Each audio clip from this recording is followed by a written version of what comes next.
오늘은 전 세계 교회가 기념하는 성령 강림 주일입니다. 우리가 교회력으로 보면 예수님께서 부활하시고 난 후 50일이 되던 날, 그날 우리가 50이 지났다 그래서 오순절이라 그러죠. 그 오순절 날 성령께서 강림하셨습니다. 그 날을 기점으로 성령님을 그 임재를 경험한 사람들의 모임이 시작됐는데 그것이 교회의 시작이라 우리는 그렇게 생각을 합니다. 그래서 이 성령 강림 주일은 바로 이 땅의 교회가 본격적으로 시작된 그 날을 기념하는 절기라 말할 수 있습니다. 십자가의 죽음을 앞두신 주님께서 제자들에게 약속을 하셨는데 또 다른 보혜사 성령님을 보내주시겠다 그 약속을 하셨습니다. 그 약속을 하시면서 주신 말씀이 요한복음 14장 26절에 이렇게 기록이 되어 있습니다. 보혜사 곧 아버지께서 내 이름으로 보내실 성령, 그가 너희에게 모든 것을 가르치고 내가 너희에게 말한 모든 것을 생각나게 하리라 주님께서 말씀하셨습니다. 그래서 우리가 그 주님의 특별히 요한복음의 말씀을 상고해 보면 그 보내심을 받은 성령님은 오셔서 크게 두 가지의 사역을 하시는데 믿지 않는 자들을 향해서 이 믿지 않는 세상을 향해서는 죄와 의와 심판에 대해서 책망하시는 그 일을 하십니다. 책망하심으로 회개하고 하나님께로 돌이키게 하시기 위함입니다. 또 하나 성령님께서 하시는 주된 사역에 하나는 믿는 자들을 위한 사역이 있는데 그것은 믿는 자들을 보호하시는 사역입니다. 그리고 그 믿는 자들을 진리 가운데로 더욱더 풍성하도록 인도하시는 그런 사역을 하십니다. 그 말씀이 이 내용이 주님께서 제자들에게 성령을 약속하시면서 주신 말씀이었습니다.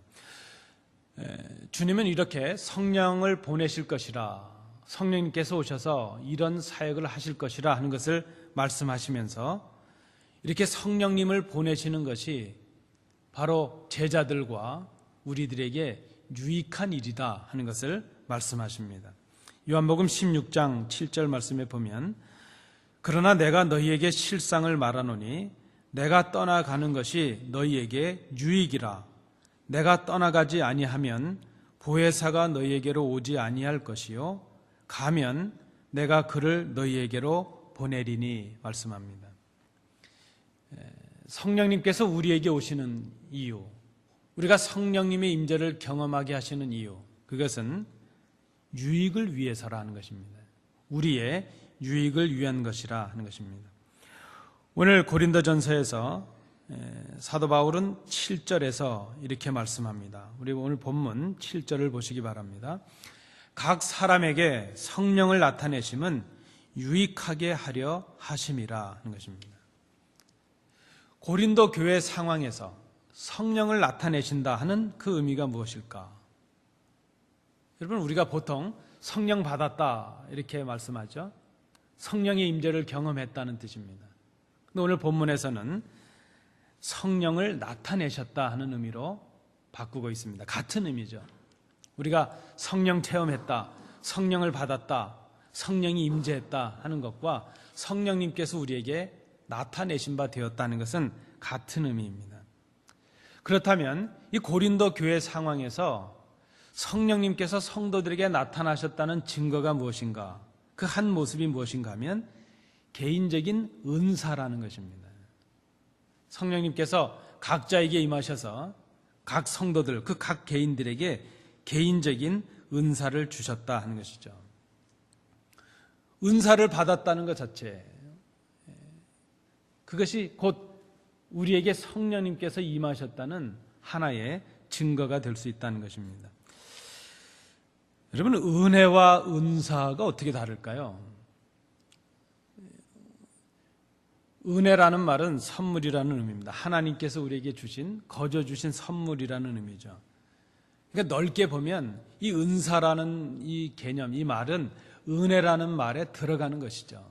그런데 우리가 조금 더 구체적으로 은혜와 은사라는 말을 좀 구별을 한다면 은혜가 우리 모두에게 주시는, 값없이 주시는 하나님의 선물, 그것을 말하는 넓은 의미라면 은사라는 이 말은 그 은혜 가운데 하나님의 일을 맡은 사람들에게 그 하나님의 일을 감당할 수 있도록 주시는 능력, 특별한 재능, 특별한 달란트, 그것을 은사 이렇게 말할 수 있다는 것입니다. 하나님은 우리에게 사명을 주시고 일을 맡겨주시는데 그 일을 맡겨주실 때 그 일을 감당할 수 있는 능력도 주십니다. 그것이 바로 은사라 하는 것입니다. 그래서 성령님께서 개인들에게 나타내신 그 한 증거가 될 수 있는 것, 성령님께서 우리에게 임하셨다는 한 증거가 될 수 있는 것이 바로 은사가 될 수 있다는 것입니다. 은사, 우리에게 은사를 주셨다는 것이 성령님께서 우리에게 임하셨다는 증거가 되는 것입니다. 그리고 은사를 주신 이유는 유익하게 하려 하심이라 하는 것입니다. 우리에게 주신 은사가 있다면 그 은사를 통해서 우리가 이루어야 될 유익은 그리스도의 몸된 교회를 온전히 세우는 것을 말합니다. 우리가 유익하다 하는 것은 하나님께서 기뻐하시는 뜻을 이루는 것을 말합니다. 이 땅에 세워주신 그리스도의 몸인 교회를 온전히 세우시기 위해서 우리 각자들에게 그 일을 감당할 수 있는 능력, 은사를 주신다 하는 그런 말씀입니다. 그런데 오늘 이 고린도 교회의 사정을 보면 고린도 교회 성도들은 개인적으로 각자가 많은 은사를 받았습니다. 그런데 그 은사를 선용해서 유익함을 이루지 못했다 하는 것입니다. 그리스도의 몸된 교회를 온전히 세우지 못했습니다. 우리가 고린도전서를 상고해 보면 그 각자가 받은 은사를 가지고 누구의 은사가 더 높고 낮으냐, 누구의 은사가 더 귀하냐 천하냐, 그런 것들을 따졌다는 것입니다. 자신이 받은 은사를 강조하고 다른 사람이 받은 은사는 천한 것이라고 무시를 했습니다. 그런 일로 인해서 한 몸 된 교회가 온전히 세워지지 못했습니다. 오히려 교회 질서가 깨지고 바른 신앙에서조차도 떨어지고 말았다 하는 것입니다. 그래서 사도 바울은 오늘 본문을 통해서 유익을 이루기 위해서 주시는 그 은사의 진정한 의미, 바른 의미가 무엇인가 하는 것을 말씀하고 있습니다. 성도 여러분, 우리가 오늘을 살아가고 있는 믿음의 성도들로서 우리도 성령의 나타나심을 개인적으로 경험하고들 계십니다. 여러분, 우리에게 성령이 임하셨다는 것을 어떻게 우리가 경험할 수 있을까요? 여러분, 성령님께서 여러분들에게 임재하셨다는 것을 어떻게 증거할 수 있습니까? 성령님께서 우리에게 나타내신 바 되었다는 것을 여러분 어떻게 아십니까? 그리고 어떻게 다른 사람들에게 나에게 성령이 임했다 이렇게 증거할 수 있습니까? 아무리 생각해봐도 나는 성령을 경험한 것 같지 않고 성령님이 나에게 임하신 것 같지 않은데 왜 그런가 하면 나는 소위 말하는 그 성령의 임재로 인한 그 뜨거움, 그런 것도 경험해보지 못했고 신비한 체험도 경험하지 못했으니까 나는 성령을 받지 못한 것 같아 이렇게 생각하는 분이 계실지도 모르겠습니다. 여러분, 우리가 기억해야 될 것입니다. 우리에게 성령이 나타났다는 것, 혹은 우리가 성령을 받았다는 것, 우리가 성령의 임재를 경험했다는 것, 그것은, 그 증거는 우리가 경험하는 신비한 경험이나 어떤 신비한 감격이나 감동, 소위 말하는 뜨거움, 신비적인 체험, 그것만을 말하는 것이 아니라는 것입니다. 물론 우리가 성령의 임재를 처음 경험하게 될 때 그런 경험들이 우리에게 있어지는 것은 사실입니다. 우리가 그것을 부정할 필요는 없습니다. 그러나 그것만이 성령의 임재여 성령을 받았다는 증거라, 그것은 잘못된 해석이고 아주 부분적인 해석이라는 것을 우리가 생각해야 됩니다. 여러분, 우리가 우리를 위해 십자가에 죽으신 예수를 우리의 주님으로 고백한다면 이미 여러분은 성령을 받으신 분들입니다. 성령님의 감동이 아니고는, 성령님의 임재를 경험하지 않고는, 성령을 받지 않고는 그 예수를 주님이라고 고백할 수가 없기 때문입니다. 그리고 또 우리가 성령을 받았다는 중요한 증거 중에 하나가 무엇인가 하면, 우리에게 교회, 한몸된 교회를 섬길 수 있는 은사, 그 은사를 선용할 수 있는 기회로 주시는 직분을 우리가 받았다는 것, 그것이 바로 성령의 임재의 한 모습이라 하는 것입니다. 우리 노회에서 목사님들을 안수하게 될 때 그 목사님들을 안수하는 주된 근거가 무엇인가 하면 성령님의 임재입니다. 그 성령님의 임재를 기념하면서 우리가 안수를 하게 되죠. 그래서 목사님들의 안수라는 것은 성령께 붙잡힌 바 되고, 이 사람이 이제 앞으로 목사의 직을 통해서 오직 주님만을, 예수님만을 주님으로 모시는 그런 삶을 살아갈 것이라는 것을 결단하고 다짐하고 약속하는 시간이라 말할 수 있습니다. 여러분, 우리 교회를 섬기기 위해서 각자에게 직분을 주십니다. 우리 연초에 이제 당회가 결정해서 이렇게 직분들을 임명하고 직분들을 주시죠. 그런데 그 우리에게 맡겨지는 직분이 성령의 위임이요, 성령님의 임재라는 생각들을 해보신 적이 있는가 하는 거죠. 나 하기 싫은데 당에서 맡겼다, 뭐 교회에서 누구는 귀한 거 시키고 나에게는 하찮은 거 시켰다, 이렇게 생각하실지 모르겠습니다. 그러나 우리가 그렇게 혹 하찮게 생각한다 할지라도, 우리가 그렇게 쉽게 생각하는 우리에게 맡겨주시는 그 직분들이 우리가 성령을 받았다는, 성령이 우리에게 임재하고 계신다는 한 증거가 될 수 있다는 것을 우리가 생각해야 될 것입니다. 그리고 그 은사를 주신 이유는 유익을 이루기 위함이라 하는 것입니다. 그래서 오늘 우리가 이 본문을 통해서 생각하고자 하는 것이 그것입니다. 성령님께서 임하셨다는 그 증거인 이 은사, 그 은사를 선용하는 직분, 이 은사와 이 직분을 우리가 선용하고 충성하기 위해서 우리가 먼저 생각해야 될 것이 무엇인가? 고린도 교회가 주신 바 된 그 은사를 귀중히 간직하지 못하고, 그것으로 교회 한몸된 건강한 교회를 이루지 못하고 오히려 교회 질서를 깨트리고 바른 신앙에서조차도 떨어지게 되었다면 그 이유가 무엇이었겠는가? 우리가 오늘 이 본문을 통해서 우리에게 주신 그 은사의 의미와 바르게 충성해야 될 이유가 무엇인가 하는 것을 생각해 보고자 합니다. 첫 번째는 1절부터 3절의 말씀으로 요약을 했습니다. 은사는 신령한 것이라 하는 것입니다. 저를 한번 따라해 주십시오. 은사는 신령하다.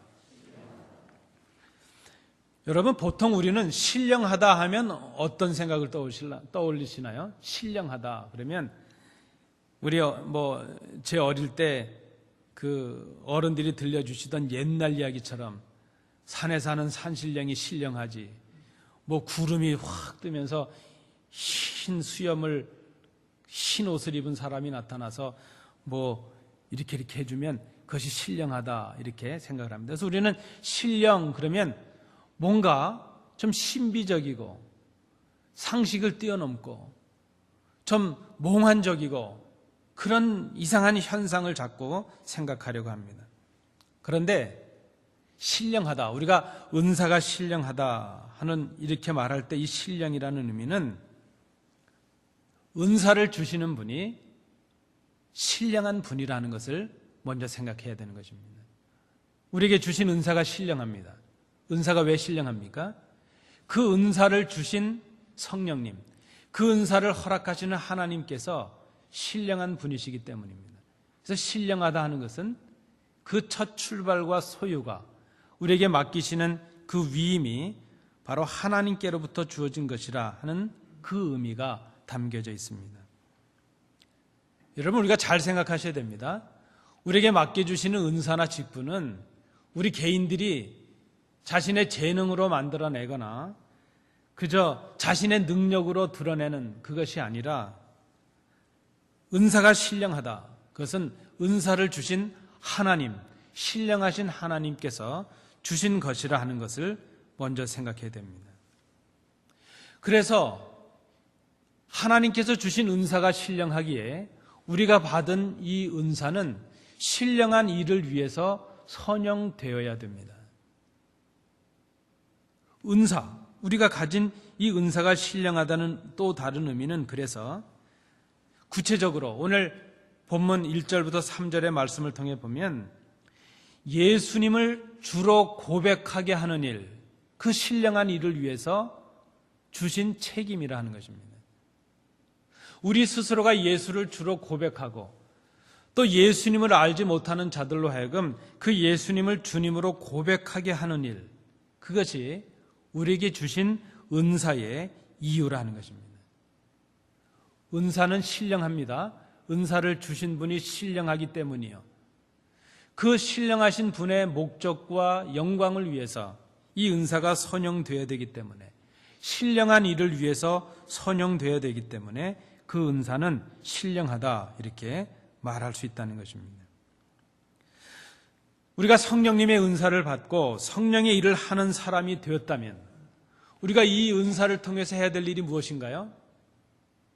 예수를 그리스도로, 예수를 주님으로 고백하는 일, 그리고 그 예수를 주님으로 고백하게 하는 일.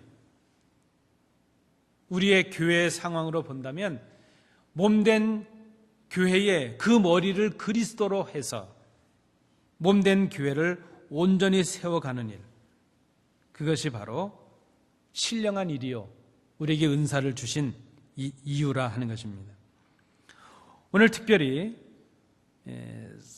3절 말씀에 보면 예수를 저주할 자라는 말이 나옵니다.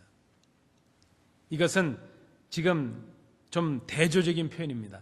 예수를 주님으로 고백하는 것과 그 반대되는 개념은 예수님을 저주하는 것이죠. 예수님 당시에 예수님을 십자가에 못 박았던 유대인들이나 교권자들이나 로마의 사람들, 이런 사람들은 예수님을 대적하고 저주했던 사람들입니다. 그래서 예수님을 저주한다, 예수님을 저주하는 사람이라 하는 이 말은 예수님을 거역하고 예수님을 대적하는 모든 행위를 대표적으로, 상징적으로 요약해서 하는 말입니다. 그러니까 예수님을 주님으로 모시지 않는 자들은 결국 예수님을 대적하는 자가 되는 것이죠. 주신 은사를 선용해서 예수님의 주인 되심을, 그 신령한 일을 위해서 선용하지 못하게 되면 결국 그것이 예수님을 거역하고 대적하는, 예수님을 저주하는 사람들이 되고 만다는 것입니다. 여러분, 우리 신앙에서는 중간지대라는 건 없습니다. 차든지 덥든지 해야 됩니다. 우리는 그저 세상에 한 발, 교회 한 발 적당히 이렇게 타협하면서 살아가면 그것이 지혜로울 것이라 생각합니다. 그러나 신앙은 그렇지 않습니다. 신앙은 올인해야 되는 것이죠. 예수님을 주님으로 모시고 우리에게 주신 은사를 선용해서 그 주님을 주님으로 고백하는 일에 전념하든지, 그런 삶에 전념하든지, 아니면 그게 아니라면 결국 크고 작고의 차이가 있고 모양의 차이는 있다 할지라도 결국은 예수님을 대적하는 자가 되고 만다 하는 것입니다. 우리에게 주신 은사를 선용해서 그 예수님을 주님으로 고백하고 고백하게 하는 일을 감당하지 못하게 되면 그 사람은 예수님을 저주하는 사람, 대적하고 거역하는 사람과 같다 하는 것입니다. 은사가 신령합니다. 신령한 이유는 그 은사가 신령한 분, 맡기신 분, 그 하나님의 일을 감당하게 하기 위해서 우리에게 주신 신령한 선물이기 때문입니다. 그래서 우리에게 주신 은사와 직분을 하찮은 것으로 생각해서는 안 됩니다. 우리가 달란트의 비율을 말하지만 한 달란트, 두 달란트, 5달란트, 그것은 크고 작고 귀하고 작고의 차이가 아니라 주신 기능의 차이죠. 사명의 차이일 뿐입니다. 그런데 이 고린도 교인들 중에는 은사를 개인의 능력과 개인의 재능으로 사유화하려는 사람들이 있었습니다. 그 은사를 통해서 예수님의 주인 되심을 고백하게 하는 주님의 영광을 위한 섬김의 도구가 아니라 내가 이런 은사를 받았다는 것, 그것 때문에 나는 특별하고 누군가는 다르고 더 귀한 대접을 받아야 된다는 자기 자랑과 자기 과시의 도구로 사용했다는 것입니다. 여러분, 사회적으로도 그렇지 않습니까? 요즘 재능 기부라는 말이 있습니다. 어떤 의미입니까? 어떤 재능을 가졌다면 그 특별한 재능은 갖지 못한 사람들을 위해서 선용하고 기부되어야 된다는 것입니다. 그 재능을 통해서 자기 욕심만 차리고 이기적으로 사용해서는 안 된다는 것입니다.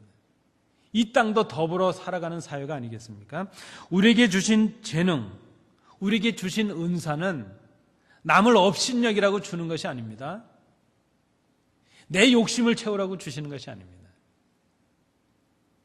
주님의 신령한 일을 감당하도록 주시는 신령한 은사라 하는 것입니다. 개인의 명예나 개인의 이름을 드러내는 도구로 사용돼서는 안 됩니다. 우리에게 주신 직분도 그러합니다. 우리에게 주신 직분이 그저 내 명함에 나를 뭐 좀 높이 표현하려는 그런 수단이 되어서는 안 된다는 것입니다. 그런 사람은 예수님을 저주할 자와 마찬가지의 모습이 된다는 것이죠. 은사가 하나님께서 맡기신 사명이요, 하나님께서 그 하나님의 일을 위해 주신 능력임을 생각한다면 우리가 먼저 생각해야 될 것이 이것입니다. 그것이 큰 일이건 작은 일이건 그 은사는 다 신령한 하나님께로부터 받은 신령한 것임을 우리가 생각해야 될 것입니다.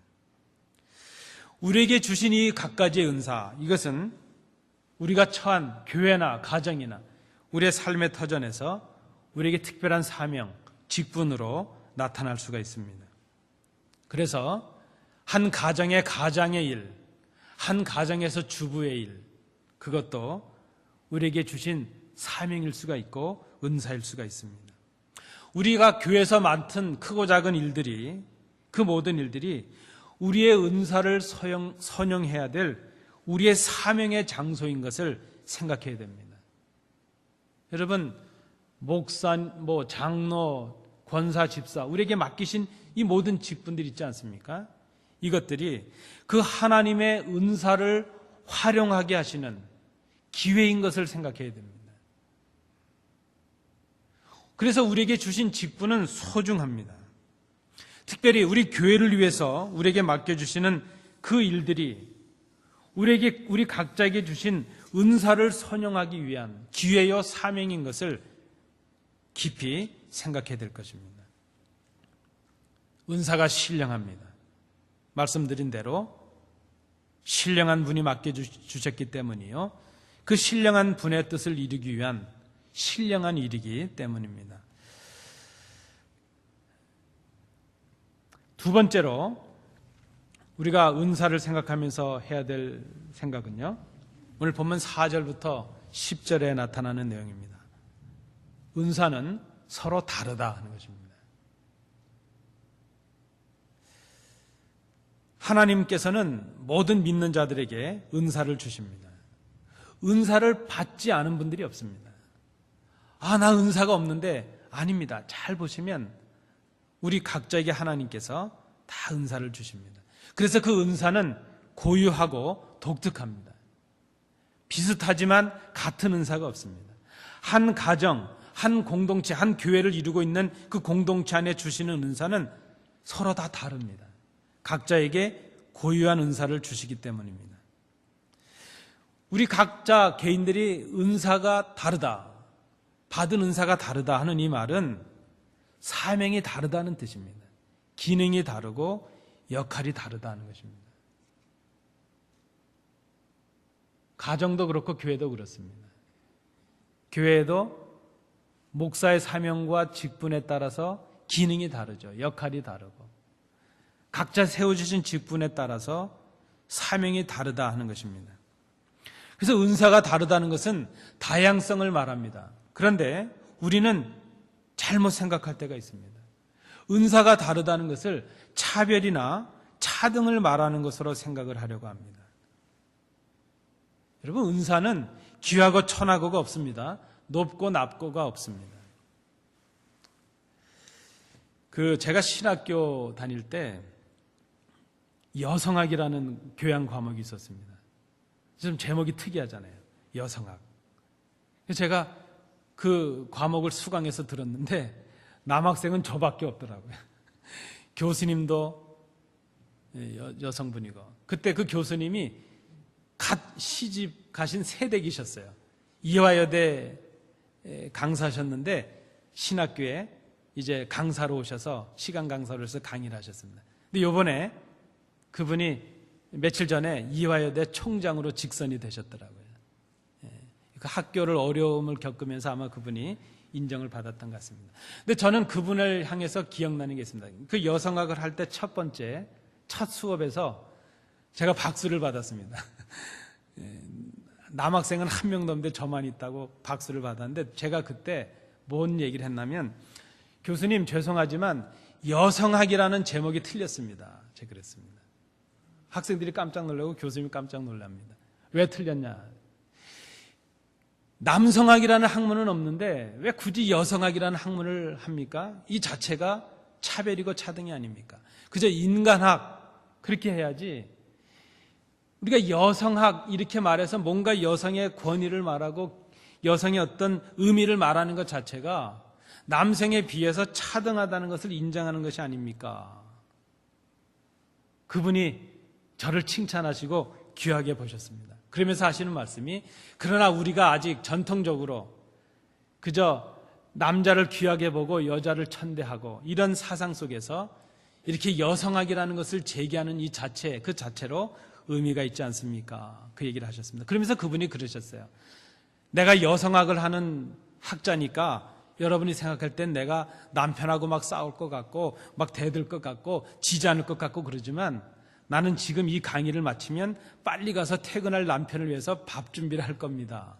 그러면서 그분이 하시는 말씀이, 여성으로서의 기능을 잘하는 것, 참다운 여성이 되는 것, 남성이 하는 역할이 있고 여성이 하는 역할이 있는데 그것으로 서로 차등하고 차별하지 않는 것, 그것이 바른 의미가 아닌가, 이런 말씀을 하셨던 것이 기억이 납니다. 여러분, 은사는 차별이나 차등을 말하는 것이 아닙니다. 이 사도 바울은 오늘 본문에서 우리 몸의 지체로 12절 이하에서 우리 몸을 비유해서 예를 들고 있습니다. 우리 몸에 백체가 있다고 그랬습니다. 얼마나 많은 지체들이 있습니까? 우리 이 몸 지체가 서로 같지 않아서 서로 달라서 문제라고 생각하십니까? 여러분, 우리 지체가 다 손가락이 된다면 어떻게 될까요? 귀에도 손가락이 붙어 있고 눈에도 손가락이 붙어 있고 아마 난리가 날 겁니다. 그렇죠? 우리는 한마디로 말할 겁니다. 기형이라 말하겠죠. 눈은 눈이 돼야 되고 손은 손이 돼야 되고 입은 입이 돼야 건강한 것이죠. 다르다는 것입니다. 그 몸의 지체들이 다르지만 모여서 한 몸을 이루고 있다 하는 것이죠. 각 지체들은 서로 다르지만 각자 자신들에게 주어진 사명대로 기능함으로 온전한 한 몸을 이루고 있습니다. 지체는 다르지만, 우리 몸의 지체는 다르지만 한 몸을 이루고 있는 지체이기 때문에 고유하고 귀합니다. 대체할 수가 없기 때문이죠. 그저 눈이 빠지면 손 갖다 끼워서 손가락으로 할 수가 있는 것이 아니죠. 그저 손가락은 10개가 되니까 한두 개쯤 없어져도 될까요? 그렇지 않습니다. 하나하나가 얼마나 귀하고 마디마디 하나가 얼마나 귀한지 모릅니다. 독특한 사명이, 고유한 사명이 있기 때문입니다. 오늘 본문에는 그 몸의 지체들처럼 교회 유익을 위해서 세워진 9가지의 은사와 직분을 말씀하고 있습니다. 그 내용이 4절부터 10절에 이어지고 있습니다. 이 9가지의 은사는 한 사람이 다 9가지를 다 받아서 할 수 있는 그런 은사가 아닙니다. 각자에게 다르게 주어지는 사명이요, 은사라는 것이죠. 그런데 각각 다른 은사를 가져서 그 은사를 선용함으로 한 몸 된 교회를 건강하고 온전하게 세우게 된다는 것입니다. 그것을 오늘 성경은 유익하게 하는 것이라 말씀합니다. 고린도 교회 사람들도 그랬고 오늘 이 시대 우리들도 우리가 가지는 큰 오류 중에 하나가 있는데 그것이 무엇인가 하면 내가 가진 은사가 가장 귀하고 내가 가진 은사만 필요한 것이다 이렇게 생각하는 교만한 마음입니다. 잘못된 것입니다. 그리고 또 하나 잘못된 것은 나와 다른 것은 틀렸다고 생각하는 착각입니다. 말씀드린 대로 지체 중에 여러분 우리 몸에 가장 귀한 것이 무엇일까요?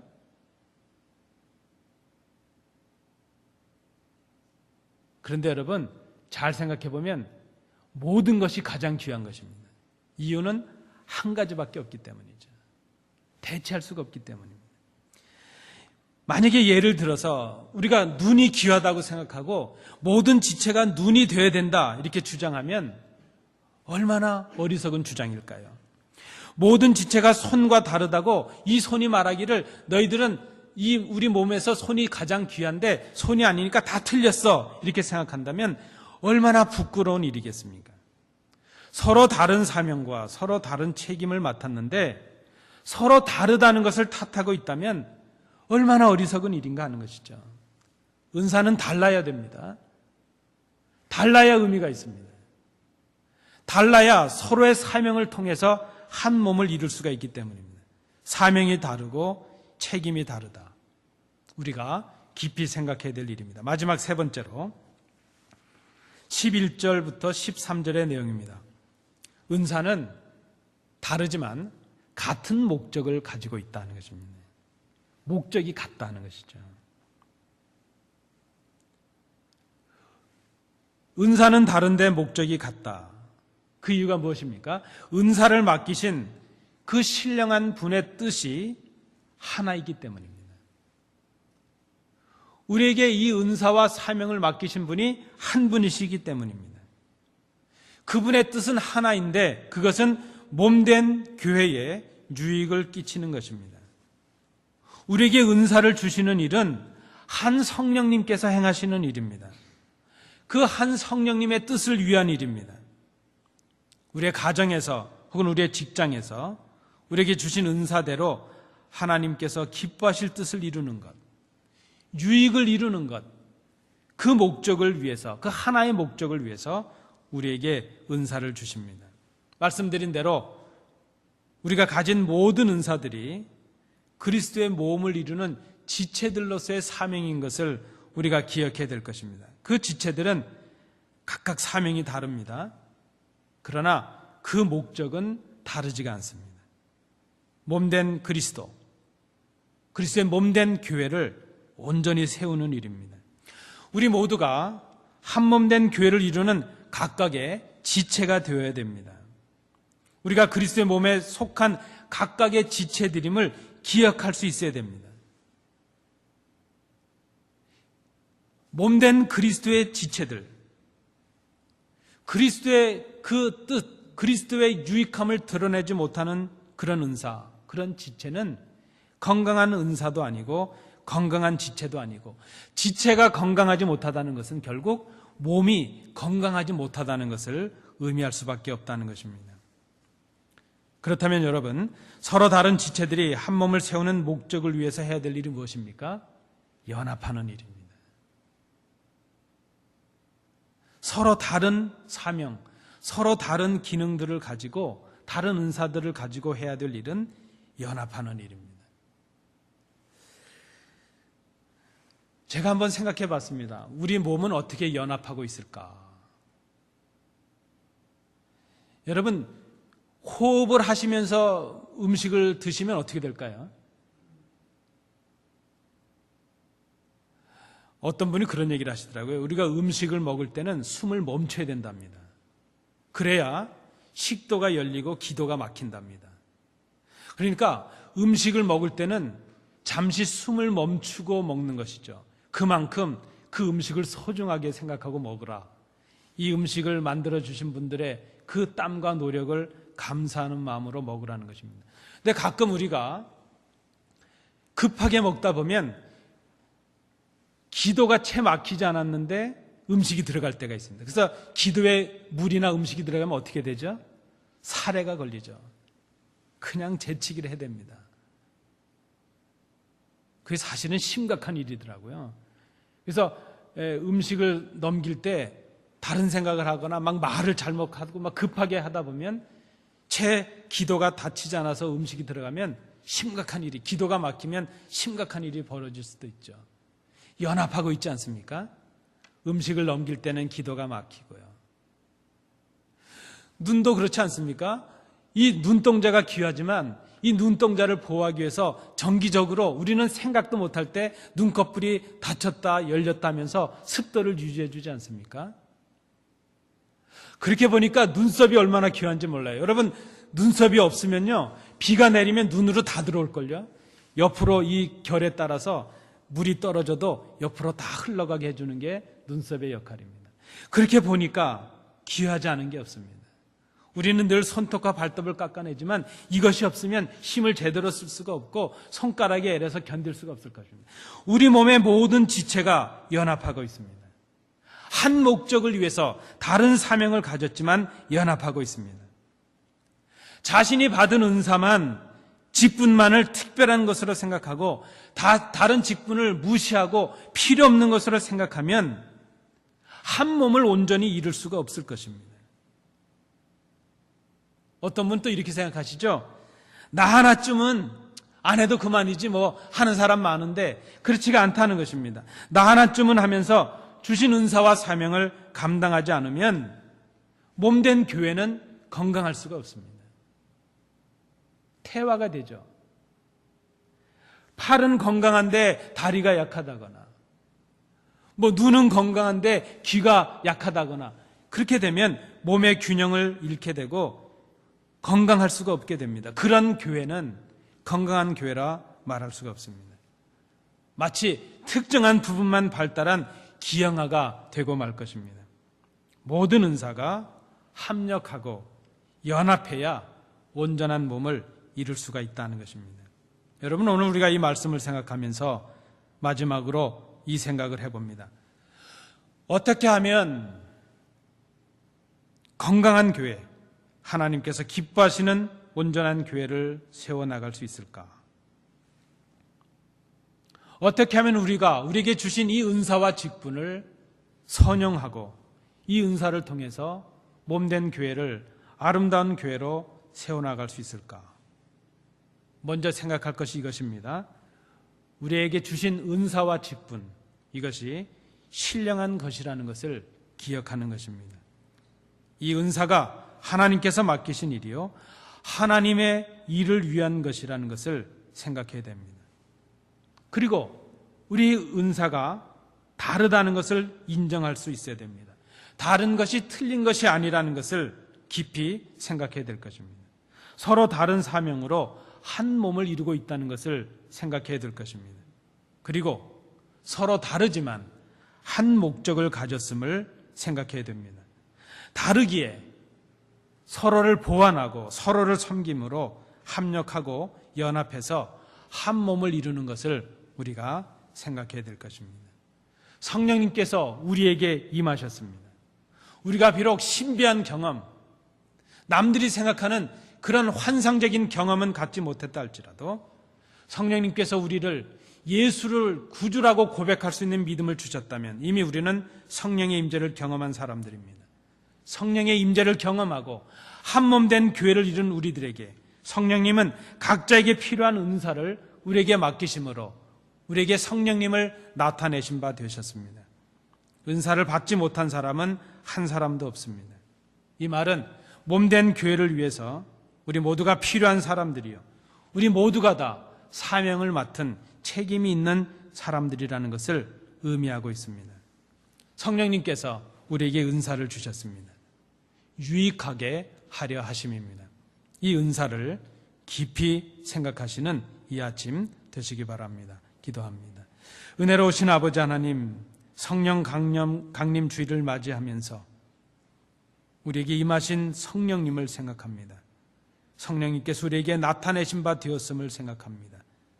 우리에게 주신 은사를 선용하여 몸된 교회를 유익하게 하는 그 사명을 감당하게 하옵소서.